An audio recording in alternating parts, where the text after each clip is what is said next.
100 years of Nigeria as a country. People are putting a question mark on it. Are we to celebrate 100 years or to mourn 100 years of first, relationship? Yeah. So are we?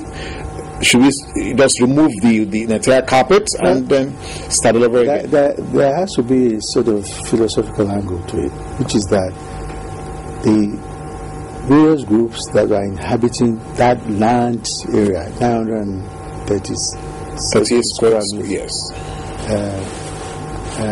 kilometers, a portion in Africa, a credible, remarkable, sizable gift to the black race that someone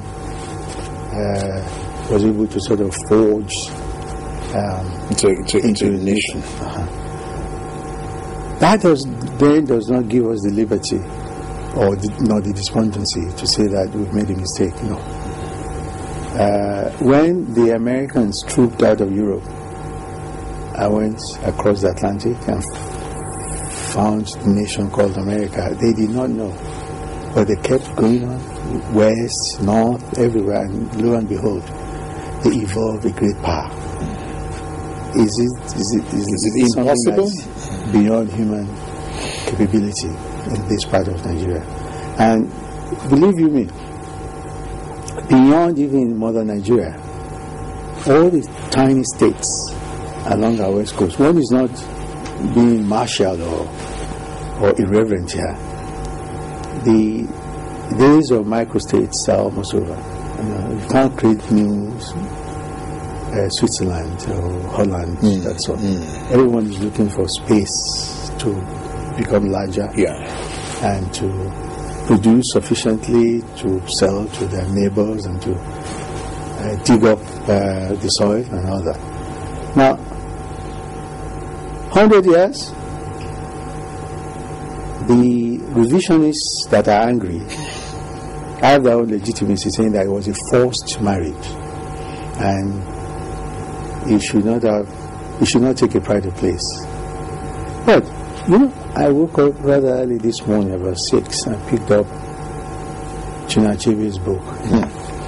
Once a country? Yes, and I started reading it because I lived through it, but I was trying to restore sleep, and I thought, well, give this guy his due. After all, he was able to ask me to submit my short stories to him, and he used one or two in his OTK publication, and then I met him, and I thought he was a rather intelligent man that started in broadcasting and all that. Yes.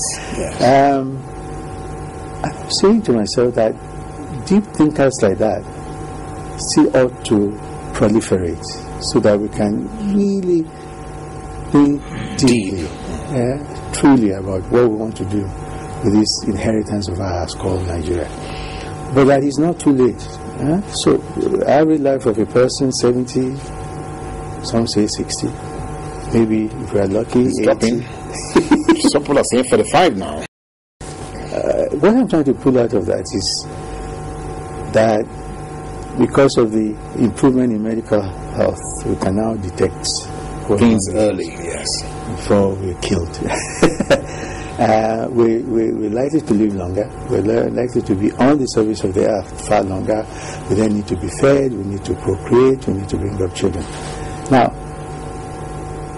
given all that, we can't totally retire into self-pity or to surrender. I don't accept that proposition. And so, what we should be looking for is the gift of size more and more. The size that has made America, the size that is making China today, the size that has made Russia. And prosperity accompanies that kind of size. Yes, there's no doubt. That's what is happening in this part of human history. And so we should hold with two hands this gift of our size, and then find a way to make it work. Find a way to make it work. Talk among ourselves and say that don't be stupidly exuberant. That is when you're smaller that you can have the prosperity that you require. No. You just be squeezed by the giants of the world.